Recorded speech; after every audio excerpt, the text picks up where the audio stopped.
Katika hatua nyingine, serikali inaendelea na ujenzi wa bwawa la Kidunda na ujenzi wa awamu ya pili ya mradi wa maji wa Kimbiji Mpera ili tuweze kuondosha kabisa shida ya maji mkoani Dar es Salaam na mikoa jirani hata katika hali ya ukame. Hata hivyo, katika kipindi hiki cha mwisho wa mwaka, miezi ya Novemba na Disemba, maeneo mengine ya nchi yetu yameshuhudia mvua na upepo mkali ulioleta hasara na kubomoka kwa nyumba na kupoteza maisha. Kwa masikitiko makubwa, tunatoa pole kwa wote waliofikwa na kadhia hiyo.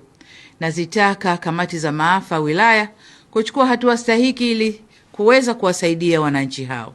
Aidha, ni vyema kwa mikoa iliyopata mavuno mazuri kuweka akiba ya chakula ili kitufae katika siku za usoni.